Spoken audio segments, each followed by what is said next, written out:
Hello students, welcome back to physics class. Students, आज हम यहाँ पे बीएससी फर्स्ट ईयर का पेपर 1 मैकेनिक्स स्टार्ट करने जा रहे हैं। ठीक है। सबसे पहले मैंने आपको बताया था कि मैकेनिक्स यहाँ पे जो है हमारा वो एक आपका क्लासिकल मैकेनिक्स का ही टाइप है। ठीक है, जिसके अंदर हमें सारे की सारी चीज़ें पढ़नी है। और मैकेनिक्स में आपको लास्ट बता चुकी थी, मैकेनिक्स के अंदर हम क्या पढ़ते हैं बेटा, मोशन पढ़ते हैं, है ना। क्या पढ़ते हैं, मोशन पढ़ते हैं।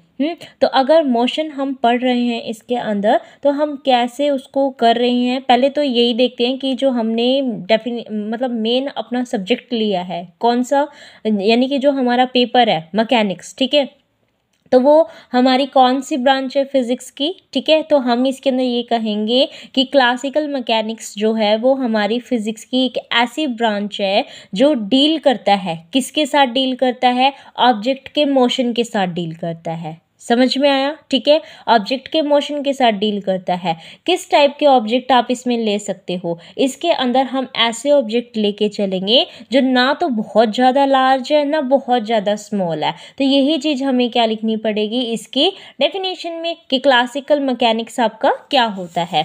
तो हेडिंग डाल लीजिए यहाँ पे, क्लासिकल मैकेनिक्स। तो क्लासिकल मैकेनिक्स जो आपका पेपर खाली मैकेनिक्स है उसके बारे में बताता है, it is that branch of physics which deals with the motion of object and the object is such that not too big and nor too small। ठीक है, जो हम ऑब्जेक्ट लिख के चल रहे हैं वो ऐसा है जो ना बहुत ज़्यादा बड़ा है और ना बहुत ज़्यादा छोटा है। इस टाइप के हम अपने ऑब्जेक्ट्स को लेके चल रहे हैं। क्लियर है। अब जो हमारा क्लासिकल मैकेनिक्स है बेटा, वो मैंने आपको बताया था। क्लासिकल मैकेनिक्स से क्यों, आप सीधी चीज़ लेके चलो। ठीक है, वैसे आपने दो चीज़ पढ़ी हैं, एक जो बॉडी रेस्ट में है, एक जो बॉडी मोशन के अंदर है। तो जो रेस्ट में होता है उसको क्या बोलते हैं, स्टैटिक बोलते हैं। जो मोशन के अंदर होता है उसको डायनेमिक्स बोलते हैं। लेकिन हमने 11th क्लास के अंदर मोशन के साथ जब डील किया था, वो पूरा चैप्टर उन्होंने काइनेमेटिक्स में डाला हुआ था। किस में डाला हुआ था, काइनेमेटिक्स में डाला हुआ था। इसका मतलब रेस्ट में है तो स्टैटिक ही वर्ड यूज करेगा, लेकिन जब आप मोशन के बारे में यूज बोल रहे हो उसको, तो वो दो चीजों के साथ बताएगा, एक तो काइनेमेटिक्स और एक डायनेमिक्स। ठीक है, दोनों की दोनों क्या कर रहे हैं आपको, जो कि उनके मोशंस हैं उनके बारे में बताता है। लेकिन जो काइनेमेटिक्स होता है, ठीक है, वो मतलब आपके पॉसिबल मोशंस को तो बताएगा, लेकिन जो उन मोशंस को कॉज कर रहा है उनके बारे में डील नहीं करेगा, है ना। और जो आपका डायनेमिक्स है वो आपके मोशन तो बताएगा, मोशन के साथ साथ जो आपका जो फोर्सेस उसके साथ एसोसिएट वगैरह होते हैं उनके बारे में भी वो बताता है। ठीक है, तो ये क्या हो गया, आपका डायनेमिक्स हो गया। तो एक बार इसके पार्ट्स के उसके ऊपर चलते हैं कि क्लासिकल मैकेनिक्स किन किन चीज़ों के बारे में बताता है। तो आप यहाँ पे लिखिए, classical mechanics may be classified into 3 classes. First, statics. Statics कौन सा, जिसके अंदर कोई मोशन ही नहीं है, जिसके अंदर नेट इफेक्ट ऑफ फोर्स कितना हो जाए बेटा, 0 हो जाए, यानी कि वो मूव ही नहीं करेगा। किस में रहेगा, पार्टिकल इक्विलिब्रियम में रहेगा। इधर से भी फोर्स है, इधर से भी फोर्स है, नेट फोर्स 0। तो ये मान लो कोई टेबल है, ठीक है, टेबल के ऊपर कोई बुक रखी हुई है, ठीक है। तो इधर से वो फोर्स इक्वली लग रहा है, नीचे से भी टेबल के ऊपर से उतना ही फोर्स लग रहा है, तो क्या बुक थी जो टेबल के ऊपर थी क्या वो डिस्प्लेस होगी? नहीं होगी। क्यों? क्योंकि इक्वल एंड अपोजिट फोर्स दोनों डायरेक्शन से आपका इक्वल जो फोर्स था वो आपका उतना ही अमाउंट का मैग्नीट्यूड सेम अमाउंट का अपोजिट डायरेक्शन में दोनों में लग रहा है। इसी वजह से वो पार्टिकल इक्विलिब्रियम में रह गया, तभी तो वो मूव नहीं किया। और कोई पार्टिकल मूव नहीं करेगा, उसकी पोजिशन चेंज नहीं होगी टाइम के रिस्पेक्ट में, then that particle is said to be in the rest. और रेस्ट चीज को हम स्टैटिक्स बोलते हैं। बस इतना ही तो लिखना है। तो वही चीज आप यहां पे लिखिए कि स्टैटिक्स क्या है। It deals with the system of force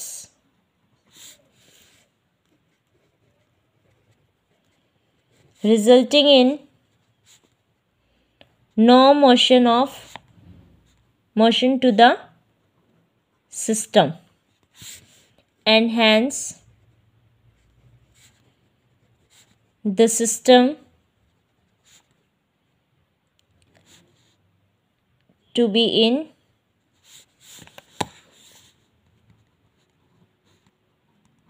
equilibrium। इस कंडीशन के लिए हमें क्या करना पड़ेगा? नेट इफेक्टिव फोर्स 0 करना पड़ेगा।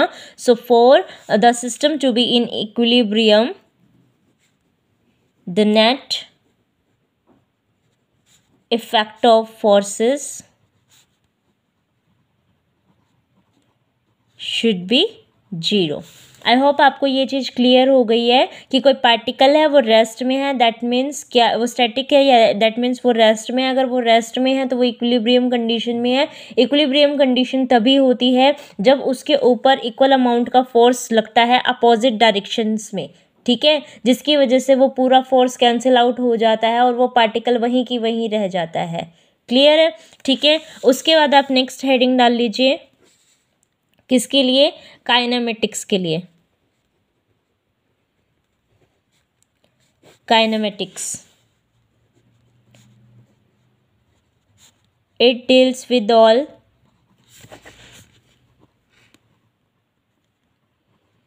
possible motion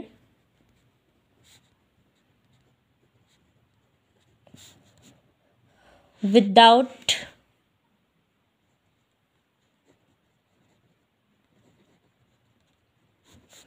talking about which causes such motions। ठीक है। नेक्स्ट सेकंड थर्ड आप डाल लीजिए इसके अंदर डायनेमिक्स। डायनेमिक्स क्या हो जाएगा यहाँ पे? इट डील्स विद द, दोनों मोशन के बारे में बताते हैं, लेकिन ये जो फोर्स उसके साथ एसोसिएटेड होते हैं उनके बारे में भी बता रहे हैं। It deals with the motion due two forces associated with the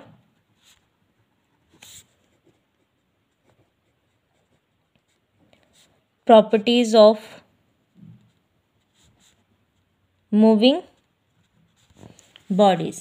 ठीक है। तो ये तो हमारे पास क्या हो गए, हमने रेस्ट और मोशन के बारे में यहाँ पे पढ़ लिया। ठीक है। अब इसके अंदर हमें जो जो वर्ड्स देखने को मिलेंगे, ठीक है, जैसे मैंने आपको बताया कि पार्टिकल मेरा मूव कर रहा है तो मूव करते टाइम आपने अगर ध्यान दिया हो कभी तो 11th में आपने ये भी देखा था कि मोशन एक पॉइंट से दूसरे पॉइंट के अंदर अगर वो आपके इनिशियल और फाइनल पाथ पे ही डिपेंड करता है तो उसको एक पर्टिकुलर नाम दिया गया था, और अगर वो उसके पाथ पे भी डिपेंड मतलब इनिशियल और फाइनल पॉइंट पे डिपेंड करता है तो एक पर्टिकुलर नाम दिया गया था, उसके पाथ पे डिपेंड करेगा तो अलग नाम दिया गया था। सेंट्रल फोर्स को आपने अलग देखा था। एनर्जी भी पड़ी थी क्योंकि पार्टिकल मूव कर रहा है तो किसी फोर्स के साथ अगर फोर्स है तो एनर्जी भी निकाल सकते हो आप इसके अंदर, एनर्जी है। और वेलोसिटी, अगर ये किसी पर्टिकुलर वेलोसिटी से मूव कर रहे हैं तो मोमेंटम भी फाइंड आउट हो सकता है, ठीक है। तो हम इसके अंदर बहुत सारी चीज़ों को कैलकुलेट कर सकते हैं। अगर कर सकते हैं तो ये जो मैंने अभी टर्म्स बताई हैं एक बार इसको थोड़ा थोड़ा लिख लो, ताकि जब भी अगर पूछा जाए कि ये चीज़ क्या होती है तो आप फट से उसको बता दो कि हाँ ये होता है। समझ में आ रहे हो, ठीक है। तो इसका मतलब क्या है कि आगे चीज़ों को समझने के लिए जो वर्ड्स जो टर्म्स आप यूज़ करोगे उनकी डेफिनेशन भी तो पता होनी चाहिए बेटा, उनकी डेफिनेशंस भी तो पता होनी चाहिए, ठीक है। तो आप यहाँ पे एक बारी जो पॉइंट्स मैं लिखवाना चाह रही हूँ ताकि आप जब भी उनको यूज़ करो तो आपको इनिशियली पता हो कि हाँ इसका मतलब ये होता है ना। तो हम ये चीज़ इसमें फाइंड आउट करना चाह रहे हैं। तो 6-7 आपके पॉइंट्स हैं, लिख लीजिए उनको भी, ठीक है, ताकि आगे दिक्कत ना दे और हम स्मूथली आगे प्रोसीड कर सकें। ओके, चलिए लिखिए।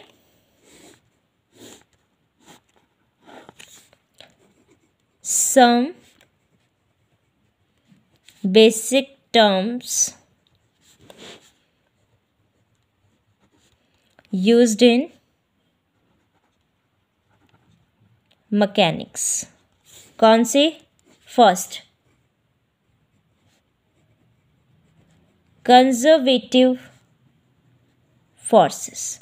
मैंने अभी यहाँ पे बताया था, देखो बेटा, कि अगर एक से दूसरे पॉइंट के ऊपर जाना है, अगर ये किसी भी डायरेक्शन से चला जाए कोई फर्क नहीं पड़ता, जैसे ये यहाँ से यहाँ पहुँच गया, हमें उसके कॉरस्पॉन्डिंग फोर्स देखना हो, यानी पाथ के ऊपर डिपेंड ना कर रहा हो, ठीक है, ये जस्ट इनिशियल और फाइनल पोजीशन पे ही डिपेंड करे, तो उस टाइप के फोर्सेस को क्या बोलते हैं? कंजर्वेटिव फोर्सेस बोलते हैं। लेकिन अगर ये पाथ को फॉलो करेगा, पाथ पे डिपेंड करेगा, तो उसको नॉन कंजर्वेटिव फोर्सेस बोलेंगे, ठीक है। तो यहाँ से 2 डेफिनेशंस आपके पास आ गई हैं, दोनों को लिख लीजिए। कंजर्वेटिव फोर्सेस के लिए लिखिए, फोर्स डिस्प्लेसमेंट दिखा रहे हो तो वर्क डन निकलेगा, तो इसीलिए वर्क डन के साथ डील कर रहे हैं।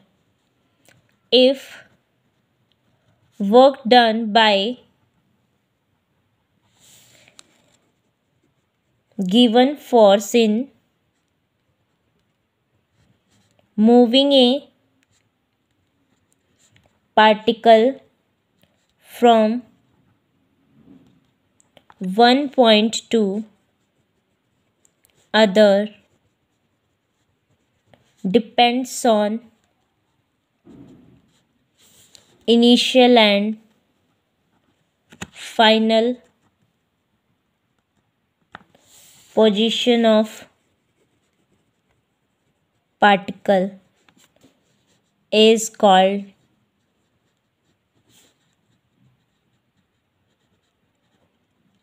conservative forces.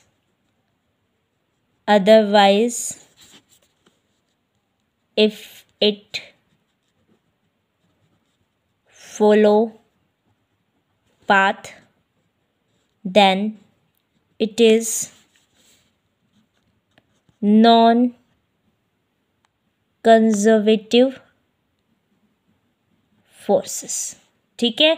तो हम उनको क्या बोलेंगे? अगर ये इसको सिर्फ इनिशियल और फाइनल पोजीशन पे डिपेंड करता है तो मैं इसको कंजर्वेटिव फोर्सेस बोलूँगी। अदरवाइज अगर ये पाथ को फॉलो कर रहा है, इनिशियल और फाइनल पे ओनली डिपेंड नहीं है, ये पाथ को भी फॉलो कर रहा है, ठीक है, तब मैं उसको क्या बोलूँगी? नॉन कंजर्वेटिव फोर्सेस बोलूँगी, ठीक है। तो एक ही डेफिनेशन में आपकी 2 टर्म्स आ गई हैं, राइट ना। अब नेक्स्ट चलिए, आपकी नेक्स्ट चलिए किसके ऊपर?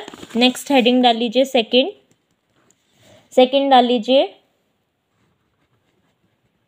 Central force. इसके बारे में लिख लीजिए, ठीक है।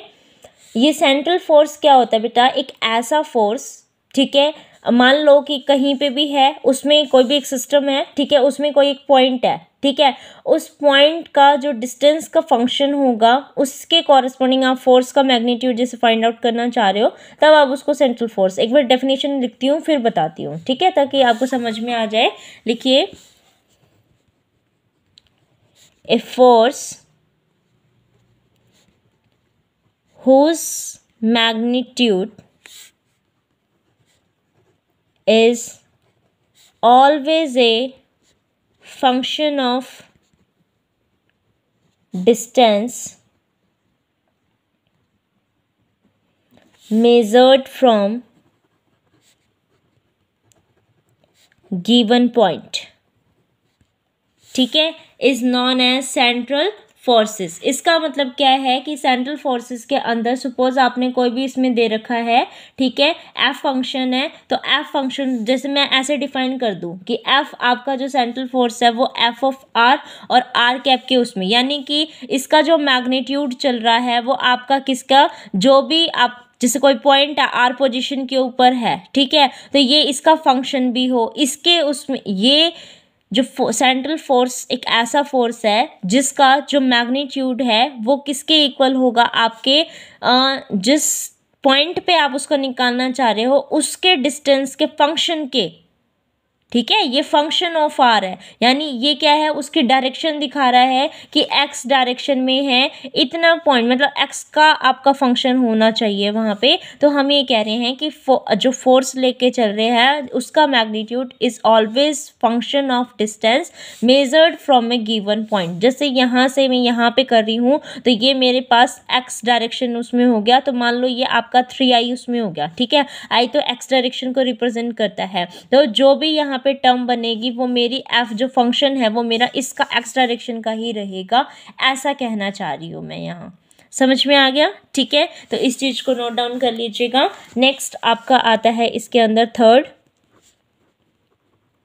एनर्जी। क्या होती है एनर्जी? आपकी capacity of a body to do work is known as the energy, ठीक है, तो लिखिए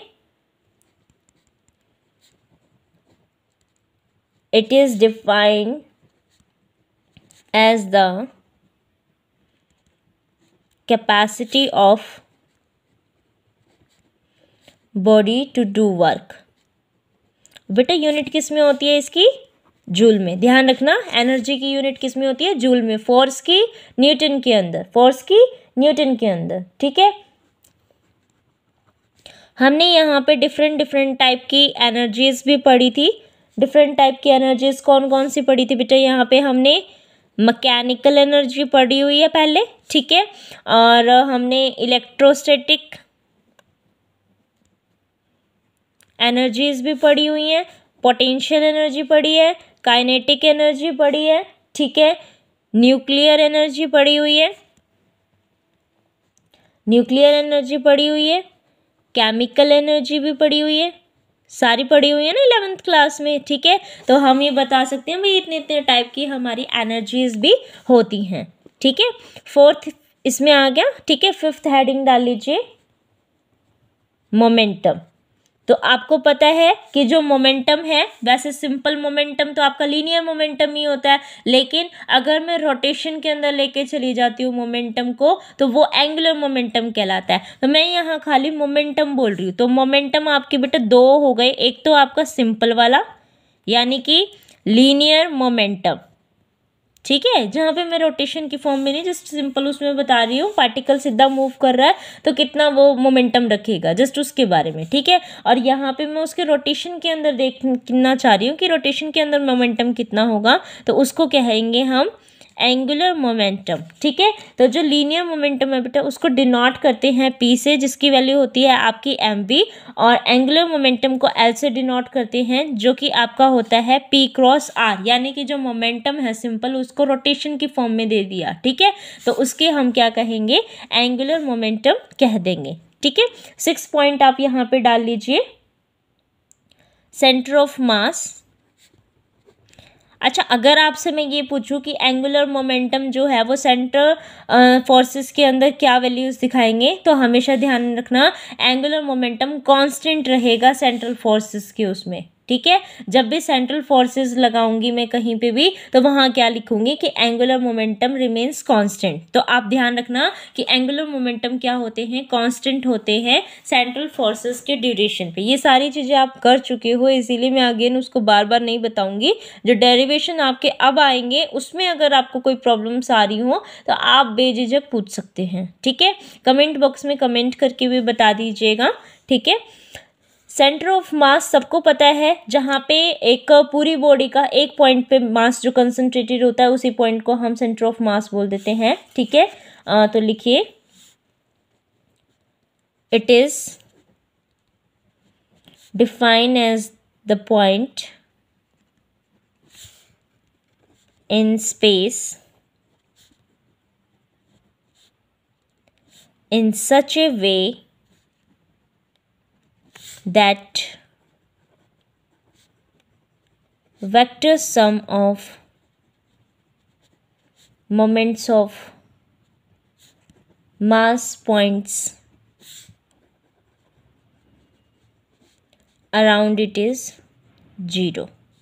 ठीक है, वेक्टरली सम करें तो वो कितना आना चाहिए उस पॉइंट पे 0, और ये भी बोला जाता है कि उस पॉइंट पे सारा का सारा मास कंसंट्रेटेड होता है, ये माना गया है। ठीक है, उसके बाद नेक्स्ट 7th पॉइंट डाल लीजिए। 7th पॉइंट के अंदर लिखिए वर्क। वर्क क्या होता है? अगर थोड़ी डिस्प्लेसमेंट की जाए आपका 1 न्यूटन का फोर्स अप्लाई करके, तो उसको क्या नाम दिया गया है? आपका वर्क कहा गया है। ठीक है, तो आप लिखिए it is said to be done, that means work is said to be done if a force of 1 Newton acting on a body is able to displace by some distance in the direction of force।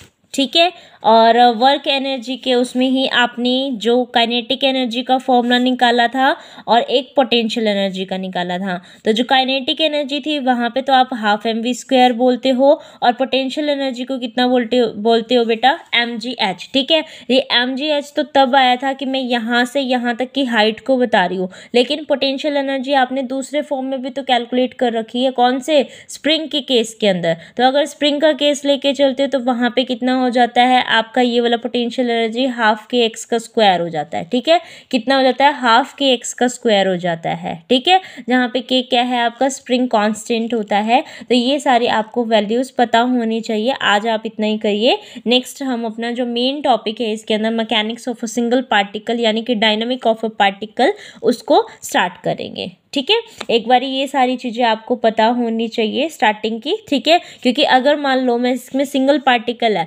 Single particle के लिए मैं central force जो conservative force है उसके लिए calculate करना चाहूँगी, तो अगर आप सिंगल पार्टिकल के अंदर आप कंजर्वेटिव फोर्सेस के लिए कैलकुलेट करना चाहते हो, तो आपको पता भी तो होना चाहिए कि कंजर्वेटिव फोर्सेस होते क्या हैं।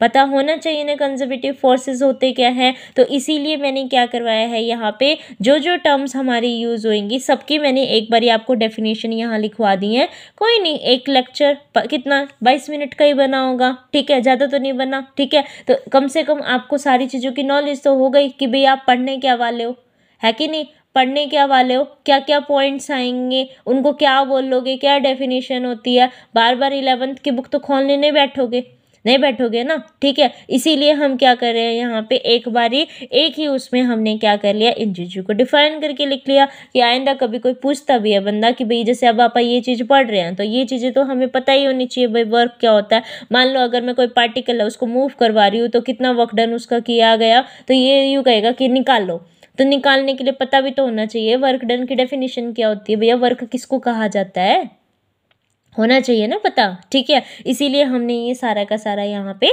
लिखा है। ठीक है, तो नेक्स्ट अब अपना कल करेंगे। Thank you for watching this video and keep sharing with your friends and subscribe the channel also. Thank you.